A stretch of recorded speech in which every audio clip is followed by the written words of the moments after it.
السلام عليكم ورحمة الله تعالى وبركاته، متتبعين قناة مطبخ أمينة. إن شاء الله يا رب تكونوا بخير وعلى خير.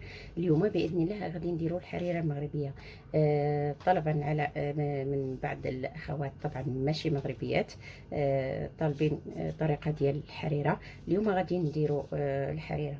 غادي نحتاج هنا شدة ديال كزبر وبقدونس، وعندي ملعقتين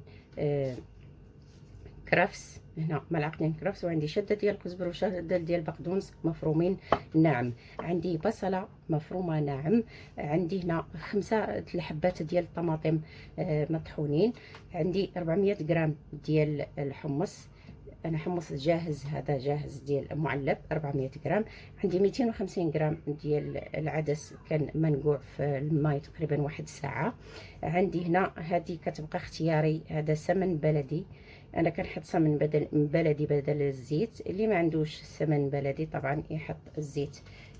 غادي نحتاج فيها هنا ملعقتين ديال صلصه ديال الطماطم، غادي نحتاج هنا عندي 60 غرام ديال شعريه ناعمه، غادي نحتاج فيها ملح، طبعا ملح حسب الذوق، غادي نحتاج ملعقه صغيره ديال فلفل اسود، ونص ملعقه كركم، نص ملعقه زنجبيل.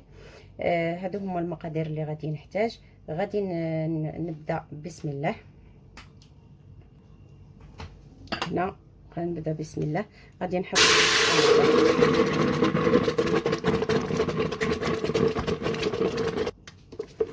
لان الجدر كان عندي حار. غادي نضيف الكزبر والبقدونس والكرفس، وغادي نضيف العدس، البصله المفروم، هذه مفرومه ناعمه او مطحونه، غادي نضيف هذيك الملعقه السمن البلدي، طبعا غادي نضيف البهارات، هذا الابزار، فلفل اسود، الزنجبيل والكركم والملح. باقي عندي هنا غادي نضيف هاد الملعقتين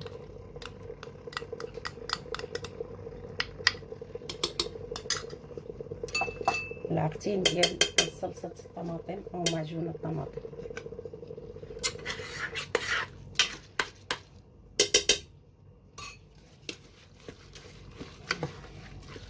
غادي نمزجهم بهالشكل على النار. في ناس كتحط لحم، انا بغيت ندير لكم او حبيت تشوفوا معايا يعني الحريره اللي هي المغربيه الاصيله ما فيهاش لحم. في ناس تحب تحط اللحم، تحط اللحم، هو ماشي مشكله.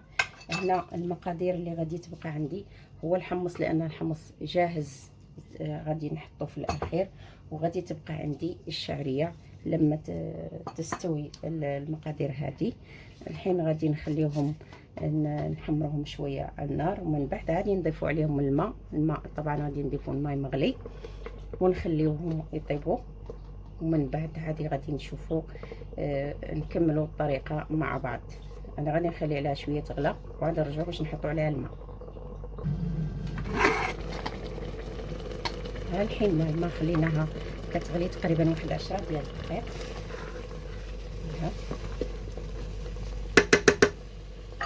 غادي نضيفوا عليها ماء حار مغلي،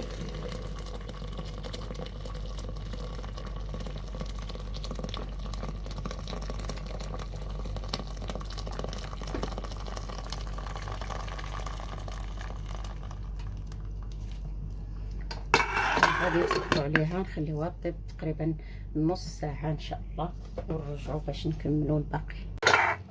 الحين بعد ما خلصت نص ساعه ديال الوقت، ضفنا الشعريه اللي هي شعريه رقيقه، غادي نبقاو نحركوها تقريبا واحد 5 ديال الدقائق.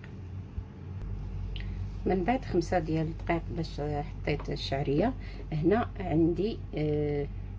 عندي طحين، عندي ملعقتين طحين وخلطتهم بالماء، يصيروا على هالشكل هذا، يعني خفيف، يصير القوام خفيف جدا.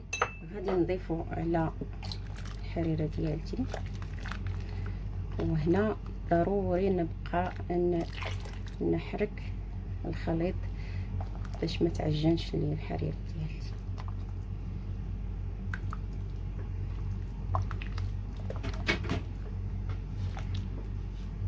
غادي نخليها طيب حتى يطيب داك الطحينه اللي حطيت، تقريبا واحد 10 حتى لربع ساعه، ونشوفوا ان شاء الله الشكل النهائي ديالها باذن الله.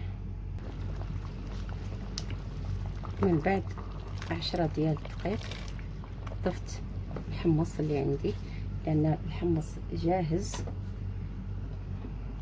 الحين غادي نخليها تقريبا 2 ديال الدقائق صافي، وغادي نطفي عليها النار ونشوفوا شكلها النهائي باذن الله. والحين ها هي شوربه الحريره خلصات بعد ما حطينا الحمص. كيف كتشوفوا هي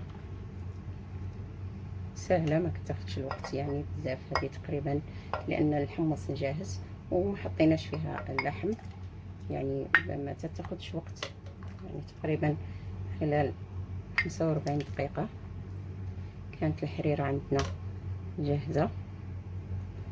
هي هذه كنزينوها بشويه ديال البقدونس،